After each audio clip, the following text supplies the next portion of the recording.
Absolutely. And when we're talking about other events coming up, and I've got my Guy Fawkes mask here tonight. This comes from a movie called V for Vendetta, where the mask originally originated, which is sort of an anti-authoritarian, fighting back against a fascist state kind of a movie. So the organization of the movement has sort of adopted this as a symbol against authoritarianism and oppressive policies of the state. Who's now the mask making company? So, oh, they're selling well right now. They're selling well right now for sure. But there's a line from that movie called, it says, remember the 5th of November, the gunpowder treason and plot. And it goes back to Guy Fawkes. November 5th is Guy Fawkes Day, which is a British sort of pseudo-holiday. And Guy Fawkes attempted to blow up the British Parliament in 1605. And that's where it all stems from. But November 5th of this year, there's a movement that sort of latched on to occupy Wall Street as well, called International Bank Transfer Day. So what we are advocating in conjunction with this group is for everybody to go to your local bank, if you deal with a big bank, and take all of your money out of the bank on November 5th and move it to a local credit union or Caisse Populaire. Keep your money local. You know, we're trying to eat local, we're trying to deal with local businesses. We want people to start banking locally. Take it away from the big multinational banks and put it locally where it can be used for good. Go to your bank, wherever your accounts are, and close them. Take all of their money out and open an account somewhere else at one of the credit unions. There's, Advanced Savings and Loans, a Mista Credit Union, the Caisse Populaire has a number of branches around town. Any local credit union where that is a cooperative, it's not a corporation, so you are a member and you actually get returns. So if that credit union makes money at the end of the year, you get money back.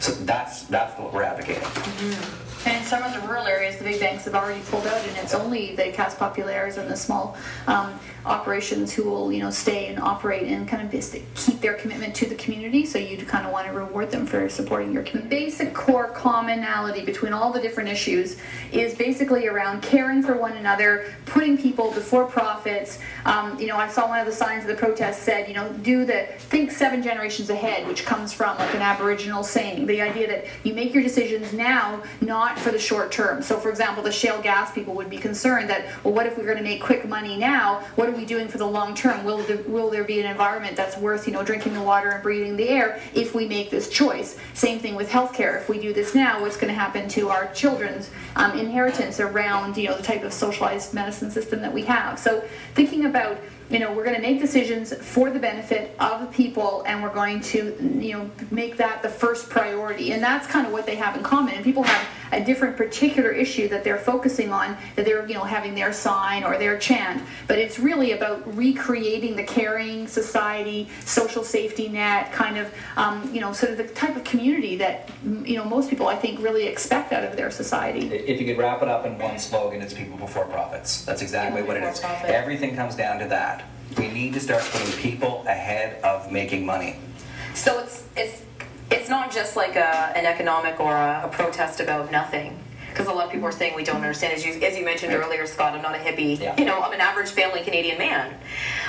And that's very common in the history. The first thing they do is they ignore you. So sure enough, they were protesting for 3 weeks, and there wasn't any coverage outside of the alternative in the media. And then they mock you, and then they basically say that you're silly. And they would talk to the people who don't really have anything to do with it. So I saw them doing an interview with someone, and they said, "Oh, can you tell us?" And they're like, "Well, I'm not really sure. I came to find out." Well, if you went to like an environmentalist conference and you talked to someone and said, "Oh, I'm not really sure I'm here," you wouldn't put that on the air. You would go find someone who actually knew what they were doing and say, "Oh, can you explain what this event is?" But they just stop at that and they're like, "See, they don't even know why they're here." Well, some people came to find out, but many other people did know. Yeah. But then and then they start to attack you, So then that you really are kind of like making a difference. You're getting close to the target now because you've kind of brought that on, and there's a pattern of that across social movements. A response in people. Exactly. Whether it's negative or positive. That's right. So the dirty hippies, sort of calling people out and saying you're a left-wing nut bar, They just need to get a job. That's the other one we hear that all the time. Why are they protesting? They should just go try harder and get a job. We should poll all the protesters and say, okay, how many people here have a job and are employed? And I would assume